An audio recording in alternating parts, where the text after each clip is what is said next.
What's up, my guys? It's the most handsome thermostat guy in the world. You diggy? And I gotta have a. It's looking crazy because I gotta put this big one in this place here. And I got all this stuff in my way, stuff underneath it. So I gotta make space. So we'll check it out and see what happened. You diggy?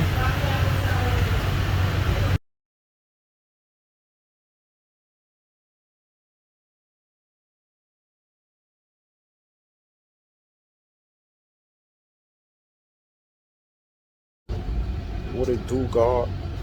I'm better at.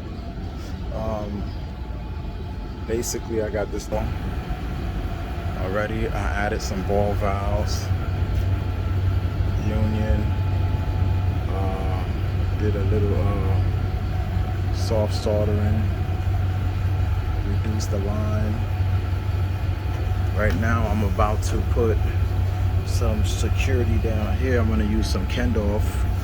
And then basically I'll let you guys know what the dilly with the drilly though. You diggy? When I finish. Oh, and I gotta find a way to incorporate this line here because it's feeding some airline that's way in the back. Oh, what else? Then I'm gonna have to cap this line here because this was the line that was feeding that over there, but it was in my way, as you can see. Yeah, oh dude, this looks weird, dude. So I'll be back when I'm done.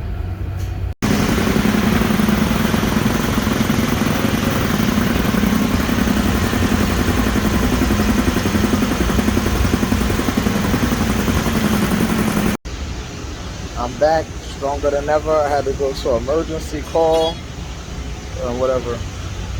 So I ended up redoing the drain line because it looked slanted.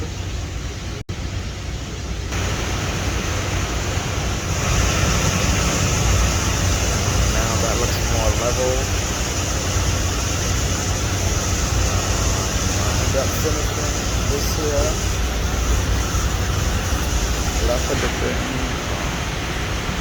I ended up putting a bypass here on the top and the two ball valves. This was the line that I broke over here. I capped it for the air. There's another one here. I added a valve to it that's going up. This is what the work looks like here. I use these here to mount this to the wall. Also put a bracket underneath here. And this is the old unit. And then that's it, it's over. Just like that. You diggy?